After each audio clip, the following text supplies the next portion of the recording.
오늘 우리에게 주신 하나님 말씀 마태복음 9장 18절에서 26절 말씀 제가 봉독해 드리겠습니다.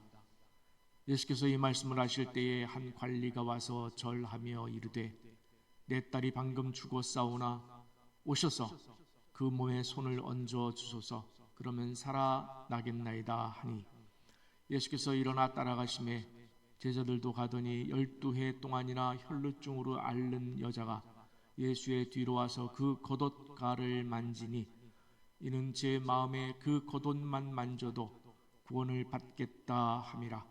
예수께서 돌이켜 그를 보시며 이르시되 딸아 안심하라, 내 믿음이 너를 구원하였다 하시니 여자가 그 즉시 구원을 받으니라. 예수께서 그 관리의 집에 가서 피리 부는 자들과 떠드는 무리를 보시고 이르시되 물러가라, 이 소녀가 죽은 것이 아니라 잔다 하시니 그들이 비웃더라. 무리를 내보낸 후에 예수께서 들어가사 소녀의 손을 잡으심에 일어나는지라 그 소문이 그 온 땅에 퍼지더라.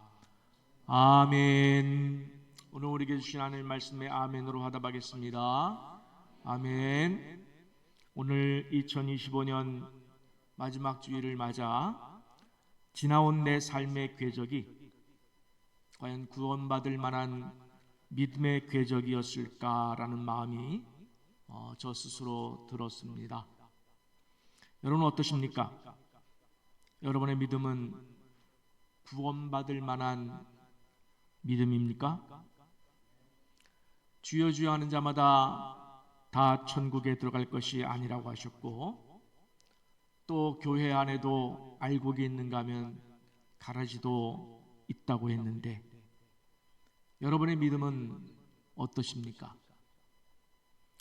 하나님께 인정받는 믿음이 아니라 내가 인정하는 믿음으로 나는 구원받았다는 자기 확신을, 그 확신을 믿음으로 삼고 그렇게 있는 것은 아닐까요? 만약 그렇다면 생각만 해도 무섭고 끔찍한 이야기입니다. 우리가 인생에서 가장 중요한 일을 말할 때는 생사가 걸렸다 이렇게 표현합니다. 생사가 걸린 문제이다. 이는 삶과 죽음이 걸린 문제보다 훨씬 더 큰 천국과 지옥이 걸린 문제라는 점에서 그 중요성과 심각성은 아무리 강조해도 지나치지 않다고 생각을 합니다. 언젠가 라디오에서 100번의 선을 본 여자에 관한 이야기를 듣고서 그 여자의 열망에 박수를 보내고 싶었습니다. 결혼에 대한 열망이 얼마나 컸으면 100번째까지 선을 본단 말인가. 나 같으면 벌써 포기했겠다, 그런 마음이 들었습니다. 그런데 그런 생각 끝에 제게는 100만 번을 해도 1000만 번을 해도 절대로 포기할 수 없는 열정의 대상이 있음을 깨달았습니다. 그것은 바로 예수의 신부가 되는 것입니다. 여러분은 어떠십니까? 예수의 신부가 되고 싶습니까? 아멘.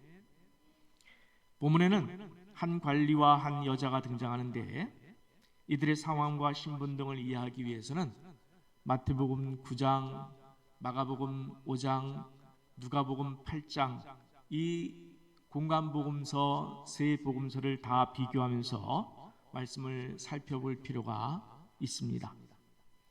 때는 예수님께서 거라사인 땅에 가셨다가 돌아오시는 시점이었습니다.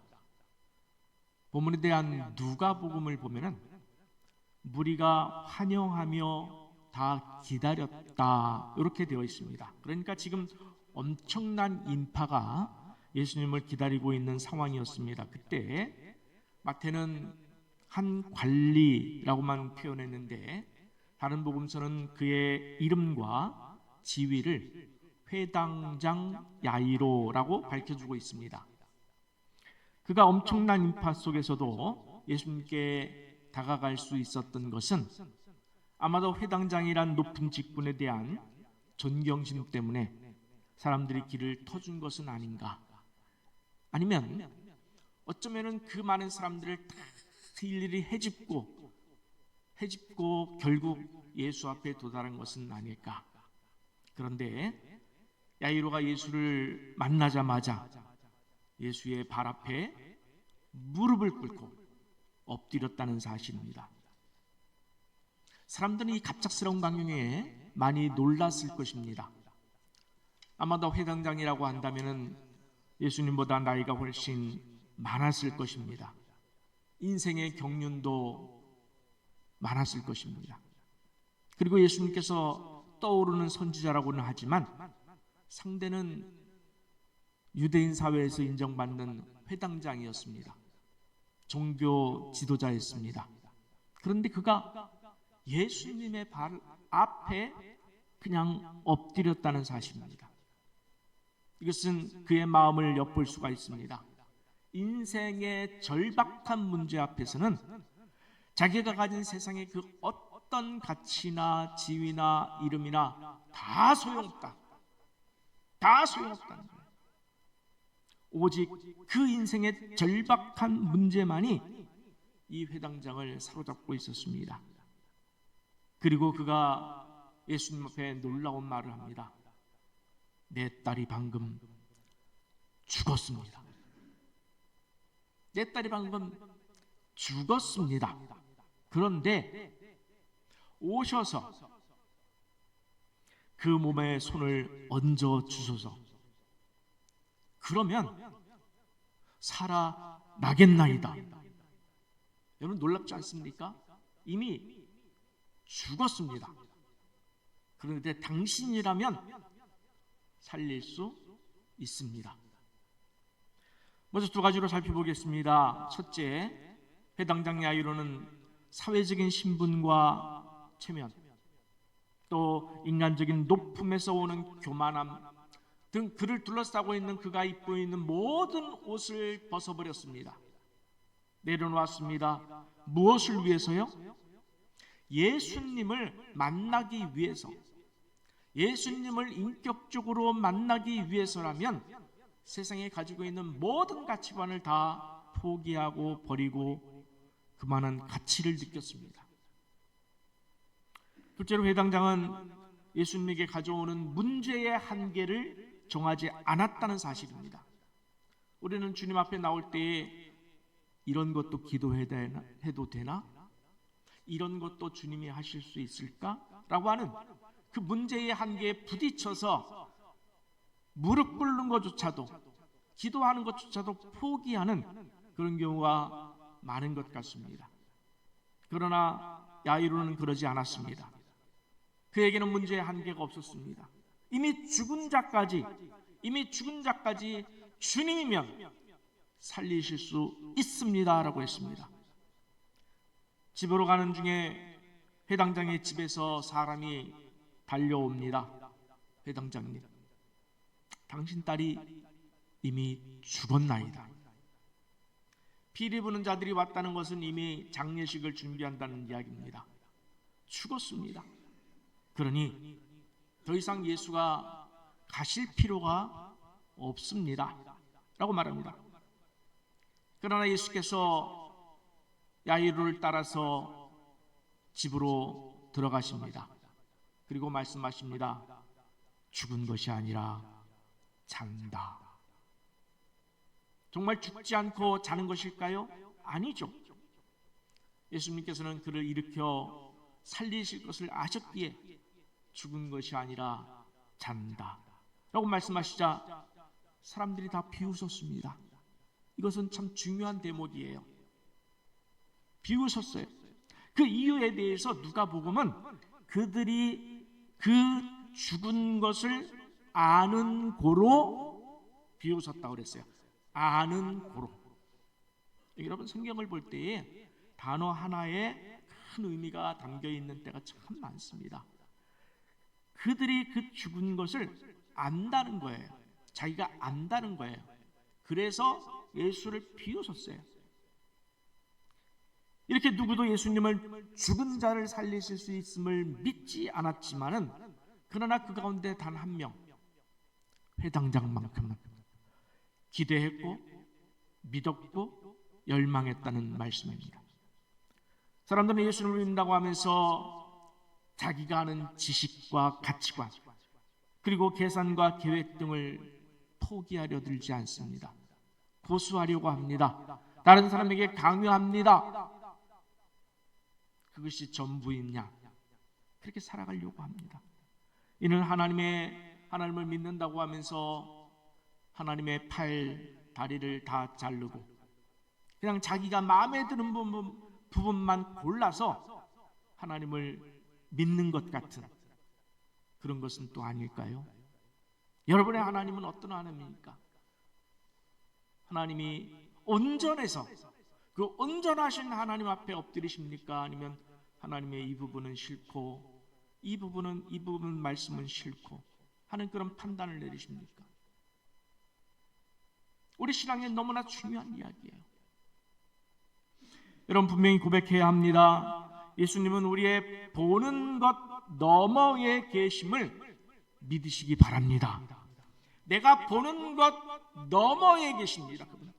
우리가 아는 것, 능력과 실력, 세상적 가치관, 철학과 지식, 심지어 상상 너머에 계심을 제발 믿으시길 축복합니다.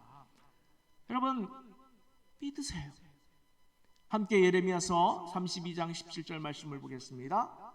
함께 읽습니다. 주 여호와여, 주께서 큰 능력과 펴신 팔로 뭐를? 천지를 지으셨사오니, 그 다음에 주에게는 할 수 없는 일이 없으시니이다. 믿으시면 아멘 하시기 바랍니다. 여러분에게는, 창조주이신 우리 하나님께는, 창조주이신 내가 믿는 그 하나님께는 정말 할 수 없는 일이 없으신 줄 믿습니까? 하나님은 여러분의 아멘을 큰 소리로 아멘 하시는 것을 듣고 싶어 하셔요. 전심으로 아멘! 전심으로 아멘! 하나님께서 이것을 듣고 싶어 하셔요. 회당장 야이로도 자기 딸이 이미 죽은 것을 알았지만 자기가 지금 보고 있는 것보다, 자기 앞에 놓여있는 딸의 시신보다, 죽었다는 사실보다 예수님을 무한대로 믿고 의지했어요. 예수님께서 원하시면 할 수 없는 일이 없다고 믿었습니다. 그 믿음으로 주님 발 앞에 엎드려 무릎을 꿇고, 주님, 제 딸에게 손만 얹으셔도 이 아이가 살아날 줄 믿습니다라고 고백했습니다. 여러분에게도 이 믿음이 있으시길 축원합니다. 여러분, 사람들에게 보이는 자존심, 이름, 명예가 중요합니까? 여러분 인생에서 물질이 그렇게 중요합니까? 여러분 인생에서 신앙 안에서 산다고 하면서 내 몸 하나 편한 것, 이 일이 그렇게 중요합니까? 주님을 믿고 천국에 가는 일보다 더 중요한 일은 없는 줄 믿습니다. 천국은 침노하는 자의 것이라고 했습니다. 마가복음 2장에서 어떤 사람이 중풍병을 걸렸습니다. 그런데 예수 앞에 사람들이 너무 많은 것이에요. 너무 많아서 그 중풍병자를 데리고 들어갈 수가 없었어요. 그 친구들이 그렇다고 포기했습니까? 아니에요. 이거는 절대 포기할 수 없는 일이었어요. 올라가서 지붕을 뜯어냈습니다. 환우의 침상을 주님 바로 코앞에까지 내렸을 때 주님은 그들의 무엇을 보셨다고 그랬는지 기억나십니까? 그들의 믿음을 보시고 오라 그랬어요. 주님 앞에까지만 내리기만 하면 주님은 반드시 이 중풍병자를 고치실 줄 믿었습니다. 그 믿음을 보시고 병자를 고치셨습니다. 여러분, 성경을 읽는 것만으로 그치지 마십시오. 성경을 읽으면 반드시 여러분의 삶에 적용하고 따라해 보시고, 그리고 시도라도 해보세요. 하나님이 성경책에 나는 이런 하나님이다라고 그렇게 말씀하시는데도 우리는 내 생각으로 그 부분을 차단하고 제한하고 읽지 않고, 그래서 그 하나님을 다 조각내버리고 내가 원하는 하나님의 모습 요만큼만 가지고 사는 거 아니에요? 여러분, 내 손해예요. 여러분, 인생의 문제를 가지고 저녁마다 하는 미스바 기도에 나오세요. 왜 고통만 받고 있습니까? 왜 울고만 계십니까?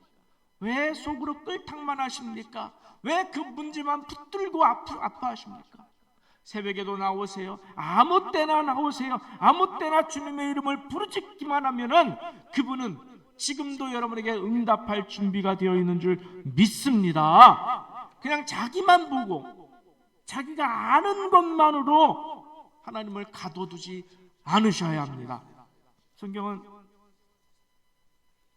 야이로의 믿음을 전하면서 그 사이에 한 여인을 등장시키고 있습니다.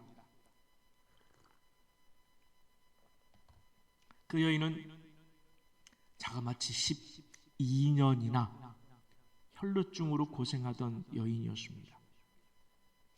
혈루증이라는 것은 피의 유출이란 뜻으로 아마도 만성 자궁 출혈병으로 추측이 됩니다.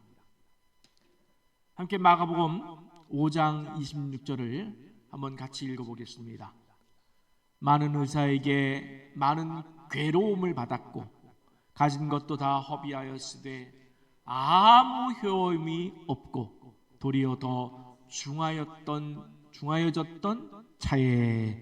아멘. 저는 참 이 구절을 읽으면서 가슴이 아파왔어요. 참 가슴이 아팠어요. 12년 동안 이 여인은 안 해본 일이 없어요. 구천받기 위해서라면 어디서 훌륭하다는 의사가 있으면 거리를 생각하지 않고 달려갔을 거예요. 그 가운데는 요즘처럼 어쩌면 돌팔이 의사도 만나서 괴로움을 당하실 것이고, 또 어떤 돈만 벌려는 의사도 있었을 것이에요. 온갖 많은 괴로움을 받았다고 그랬어요. 가진 재산도 다 허비했다고 그랬어요. 결국 아무런 효험도 없이 병이 더 중하여졌던 차였습니다. 어쩌면 삶을 포기하고 싶었을 것입니다. 그때 중요한 거예요. 그때 한 소문이 들린 거예요. 한 소문이 들었습니다. 여기서 이 소문이란 이 단어를 여러분 꼭 기억해 주시기 바랍니다.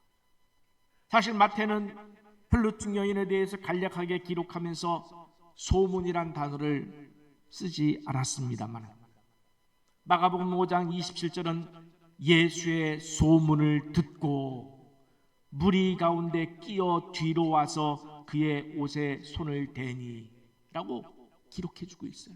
예수의 소문을 듣고. 여인이 예수님께 온 계기는, 출발은 소문 때문이었습니다. 그 소문에 내 병도, 내 문제도 내가 그분을 만나면 낫겠구나 라는 믿음이 생겼어요. 그 믿음이 작동하는 순간, 여러분, 사람이 많다고 하는 그 병, 여러분 생각해 보세요. 많은 사람들이 지금 예수님을 애워싸고 있어요. 더군다나 남자들을 중심이었을 거예요.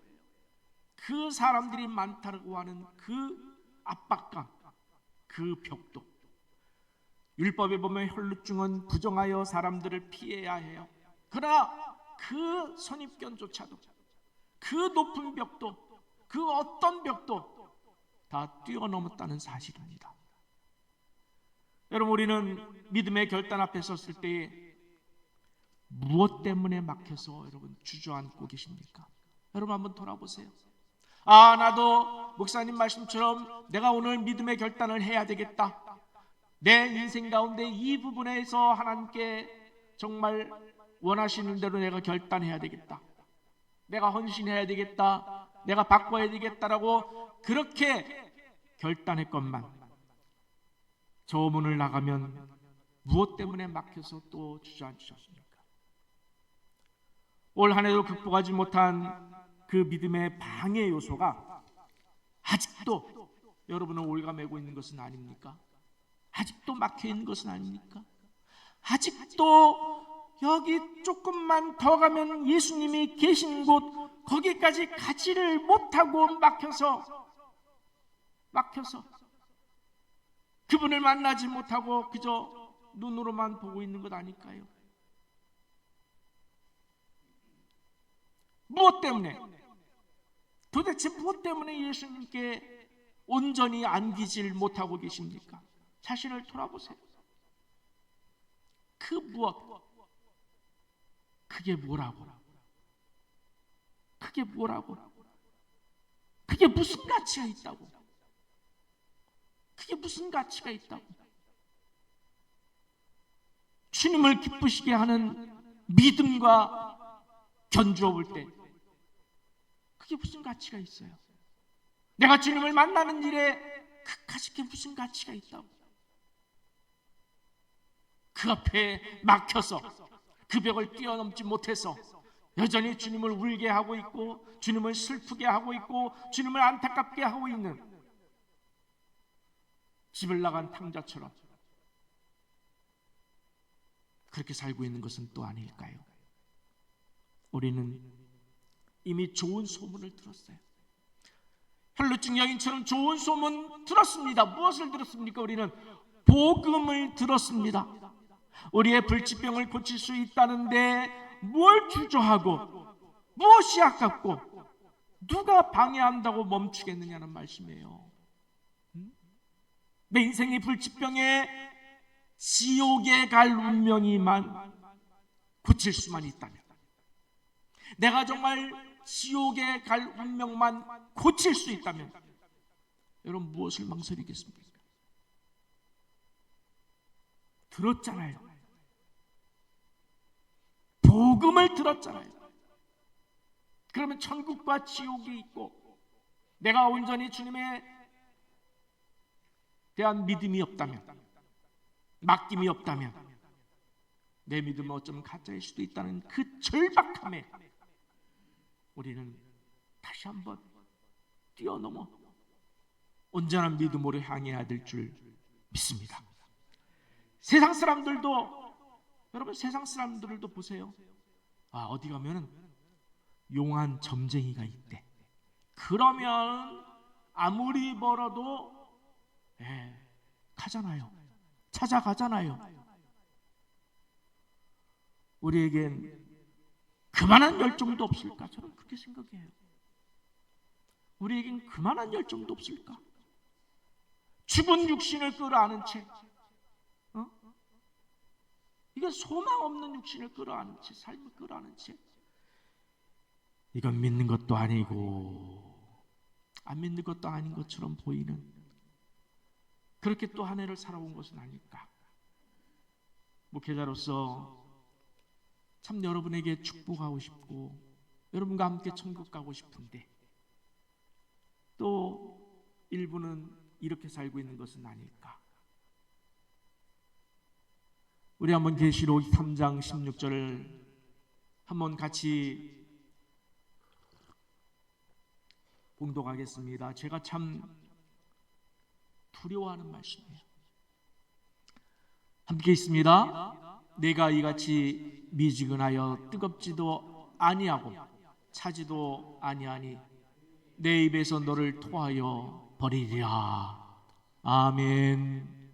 여기 뜨거운 것과 차가운 것은 구분하지 않으셔도 돼요. 분명하다는 거예요. 저는 이 말씀이 정말 무섭습니다. 진심입니다.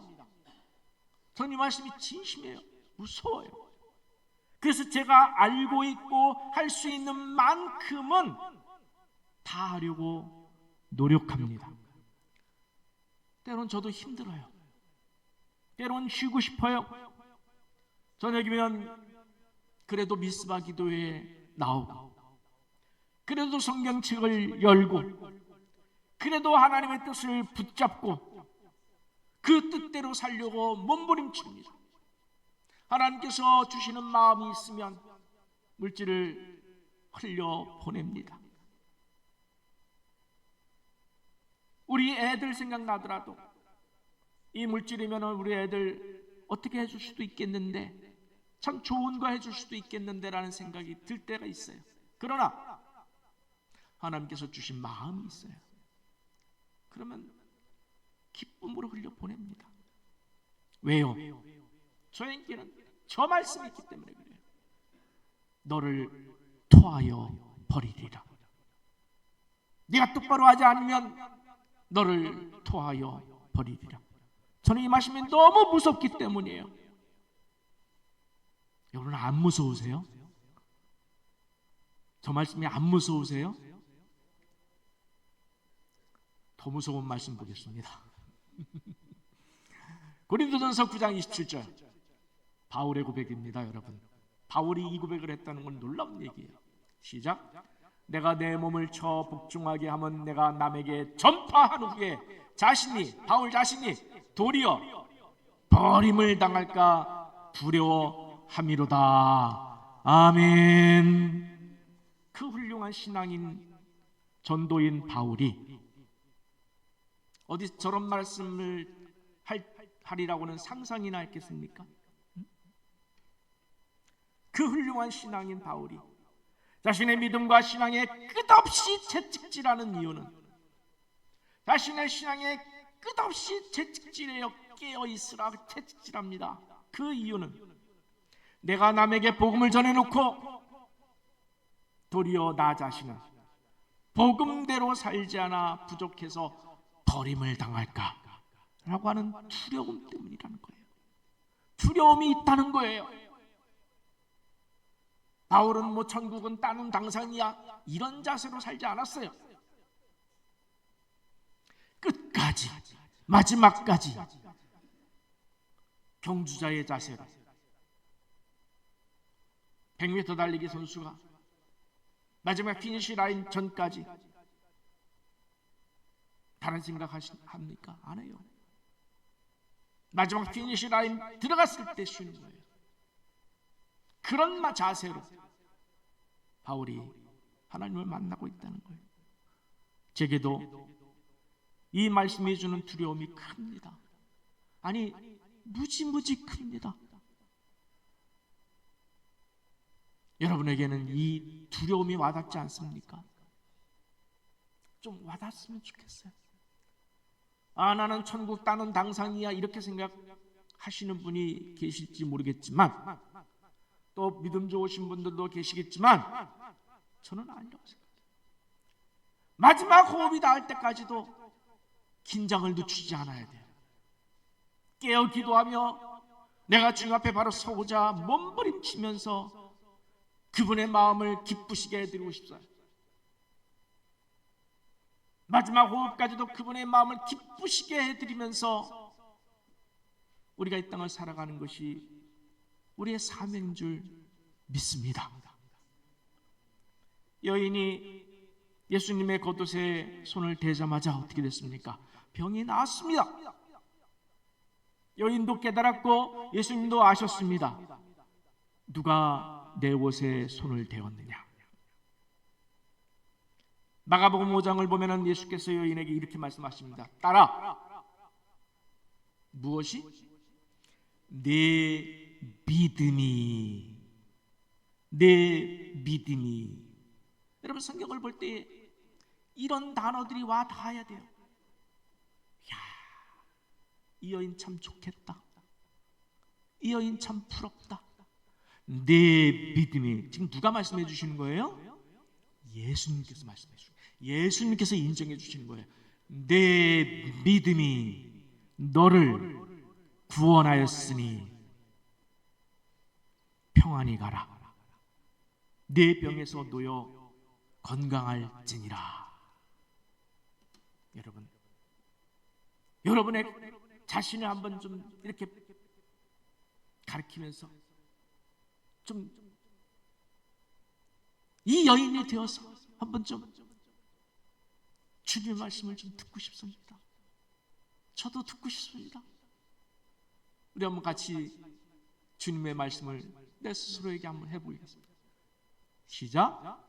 따라 내 믿음이 너를 구원하였으니 평안히 가라. 네 병에서 놓여 건강할지어다. 할렐루야.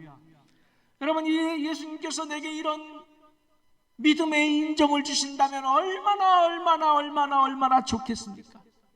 이것보다 더 좋은 가치관이 있습니까? 여러분, 이것보다 물질이 더 좋습니까? 이것보다 사회적인 명예가 좋습니까? 뭐가 좋습니까? 저는 이게 제일 좋아요. 저는 이게 제일 좋아요. 100만 번을 생각해도 이게 제일 좋아요. 주님께 인정받을 수만 있다면, 주님께서 저를 보고 내 믿음이 너를 구원하였느니라,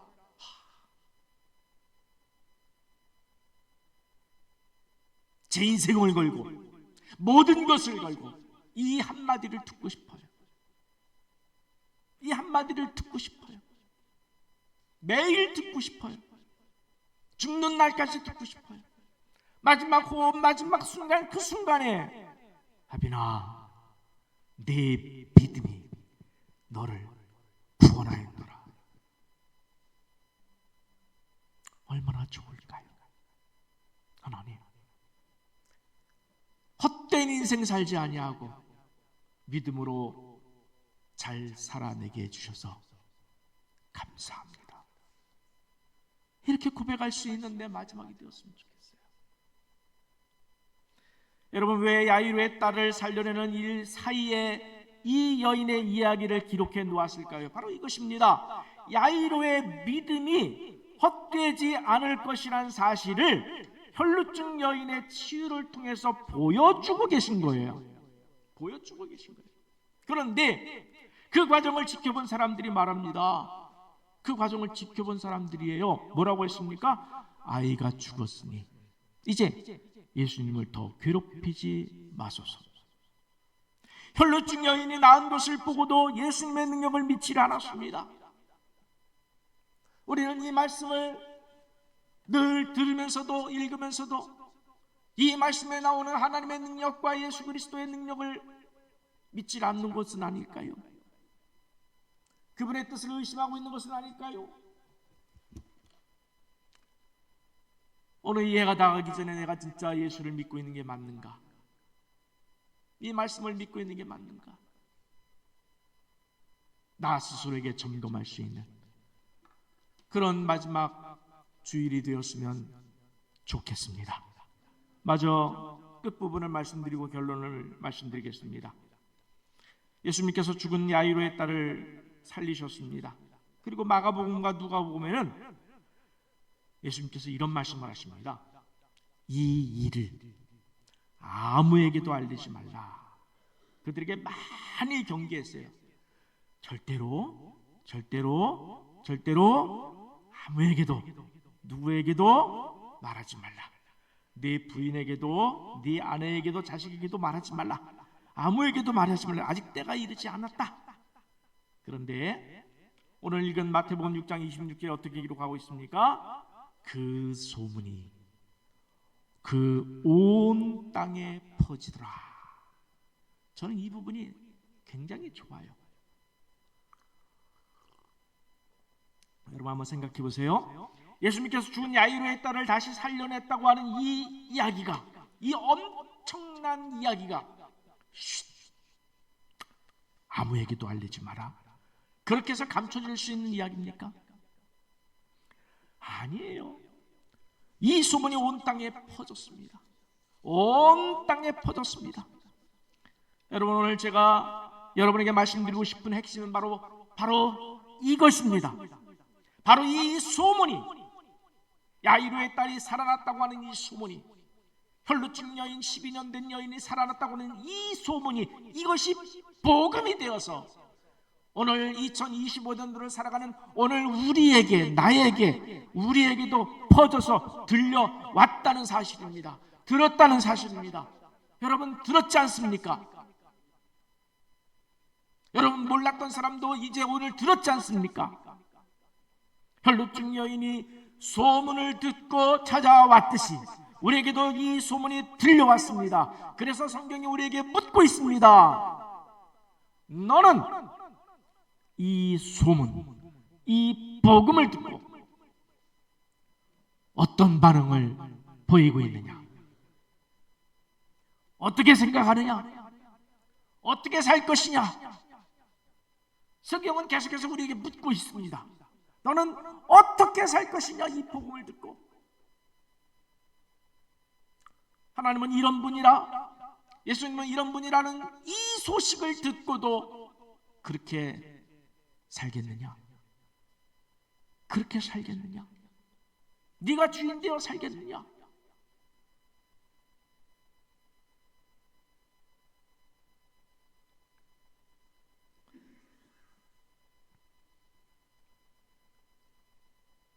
저는 이 말씀을 묵상하면서 제 스스로에게 나도 주님을 찾겠습니다. 지금 내 문제를 가지고 주님을 부르겠습니다. 새벽기도, 수요기도에, 미스바기도에 나와서 부르짖겠습니다. 나도 복음의 소문 앞에서 주저할 것도, 복음 앞에서 아까울 것도 없습니다. 여러분, 우리가 그렇게 해야 하지 않을까요? 주님이 그렇게 원하시고 계신 것도 아는데 좀 그렇게 해드려야 하지 않을까요? 뭘 주저하고 있습니까? 뭘 주저하고 있습니까? 뜨겁든지 차든지 우리는 결단해야 하지 않을까요? 미지근하여 토하여져서는 결코 안 되는 일이 아니겠습니까? 저의 진심 어린 고민이고 고백이고 결단입니다. 전 정말 토하여 내져서는 안 돼요. 오늘 설교를 준비하면서 두 단어가 생각이 났습니다. 설득과 고백. 내가 성도들을 설교를 통해서 설득하려고 한 것은 아닌가? 내가 설득하려고 하는가, 아니면 내 신앙을 고백하려고 하는가? 저는 돌아보니까 제가 성도들을 설득하려고 했던 것 같아요. 설득당했을까? 거기에 의문부호를 붙입니다. 그래서 오늘은 그냥 고백하고 싶습니다. 여러분을 설득하기보다는 내가 고백하고 함께 가자, 이렇게 말씀드리고 싶습니다. 그리고 여러분 신앙에 대한 나머지는 하나님께서 일하실 줄 믿습니다. 주님, 이렇게 고백하겠습니다. 주님, 저는 오늘도 천국 갈 만한 믿음을 위하여 바울처럼 날마다 죽겠습니다. 세상의 모든 가치가 배설물로 여겨집니다. 천국 갈 그 가치, 그리스도 예수라는 지식의 고상함, 말씀의 가치를 안 이상 세상의 가치는 아무것도 아닙니다. 복음 전도자인 저도 버림당할까? 주님, 너무 두렵습니다. 우리 성도들도 저와 같은 믿음의 결단을 하게 하옵소서. 진정으로 야이로의 믿음, 혈루증 여인의 이 믿음의 결단으로 이해가 가기 전에 반드시 천국에서 여러분 모두를 뵐 수 있는 그 믿음을 하나님 앞에 고백할 수 있는 여러분 모두가 되시기를 간절히 축원합니다. 아멘.